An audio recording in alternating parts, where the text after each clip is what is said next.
Alors cette année, c'est la 13e année sur le secteur Vallée de la Bruche, mais c'est ma 7e année, ma 7e édition en tant que président. Je pense que d'année en année, on a vu qu'on a fait quand même une très belle croissance qui n'était pas forcément planifiée, mais qui s'est faite par l'image qu'on dégage et par le nombre de partenaires qui est quand même très conséquent qui nous soutiennent et aussi toutes les collectivités et les communes. Et je pense que la suite en fait va se faire naturellement avec des bénévoles qui sont de plus en plus nombreux.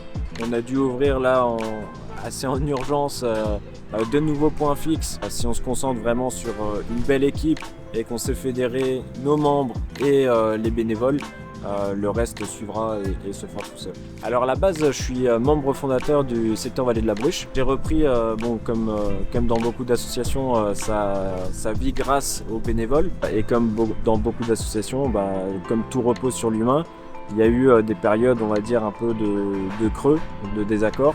Et donc j'ai repris finalement il y a 7 ans dans une période où si je reprenais pas, l'association risquait de fermer. Du coup j'ai remotivé une bonne partie du noyau dur de l'équipe.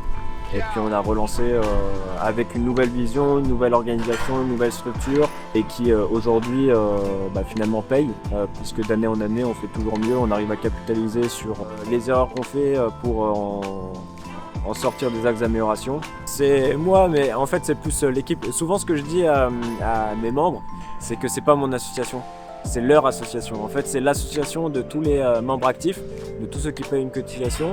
Et donc c'est l'association en fait de tout mon staff.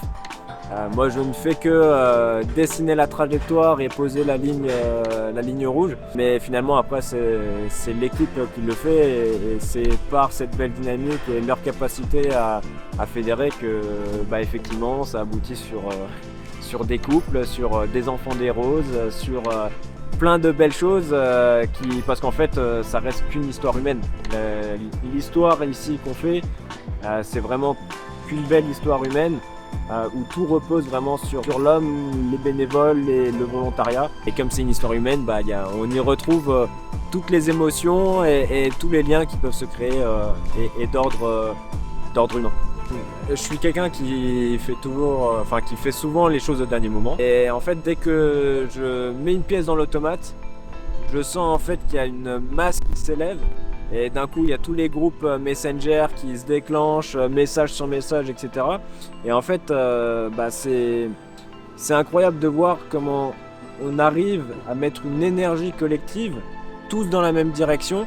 Et là, on se dit que en fait, les ressources, elles sont quasi illimitées parce que dès qu'il y a des imprévus, tu lances un message sur Messenger et puis derrière, tu as une armée qui trouve des nouvelles solutions, qui fait des propositions, qui met en place des plans d'action, et qui après agissent.